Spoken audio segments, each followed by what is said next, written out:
ఇక్కడ అందరూ కూడా సహకారం ఉంటుంది. గ్రౌండ్ కూడా మరింత చాలా బాగున్నది అనేటువంటిది ఆనందం వ్యక్తం చేయడం జరిగింది. అట్లాగే మొన్న ఒక ఎన్ఆర్ఐ కూడా మన పాఠశాల విజిట్ చేశారు. కాలువ రాజారెడ్డి అని సైంటిస్టు. వారు కూడా పాఠశాల స్థితిగతులు ఇవన్నీ కూడా వివరించారు.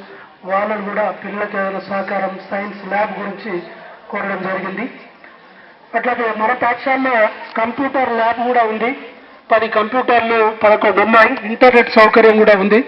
పిల్లలకు ఇంటర్నెట్ వినియోగం ఎట్లా అనేటువంటిది కూడా కొందరు చురుకైన పిల్లలు అంటే అందరూ కూడా ఇస్తున్నాం బేసిక్స్. ఇంటర్నెట్ ఎట్లా వినియోగం అనేది కూడా కొందరు పిల్లలు తెలుసుకోగలుగుతున్నారు.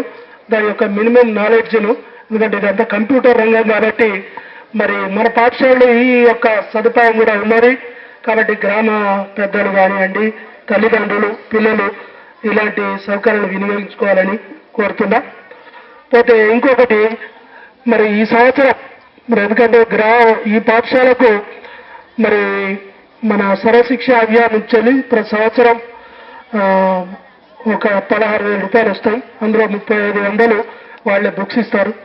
మిగతా వాటిలో కరెంట్ బిల్లు ఇవన్నీ కూడా బిల్లు కూడా ప్రతి నెల 500 పైన వస్తుంది. కాబట్టి మెయింటెనెన్స్ కూడా కొద్దిగా మనకున్నటువంటి ఫండ్స్ సరిపోతలేదు. కాబట్టి అంటే మీ దృష్టి చేస్తున్నా మేము ఎవరి పిల్లల దగ్గర ఎలాంటి వసూలు చేస్తలేం.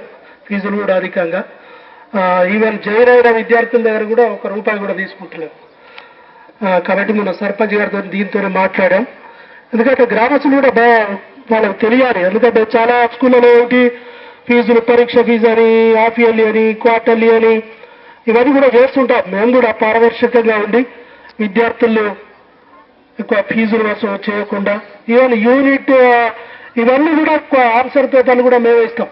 ఎందుకంటే చాలా స్కూళ్ళలో ఏం చేస్తారు, వాళ్ళే పేపర్ తెచ్చుకోమంటారు. కాబట్టి ఇవన్నీ కూడా మరి మనం సేవాభావంతో పారదర్శకంగా పనిచేస్తున్నాం.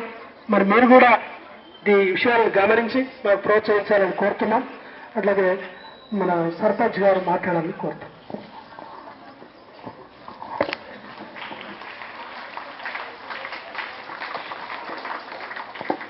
సభాధ్యక్షులు ప్రధాన ఉపాధ్యాయులు కొండారెడ్డి గారికి, పెద్దలు అన్న శ్రీనివాసరెడ్డి గారికి, మరియు వేదిక మీద ఉన్న పెద్దలందరికీ, ఉపాధ్యాయులకు, మా ప్రియతమ విద్యార్థి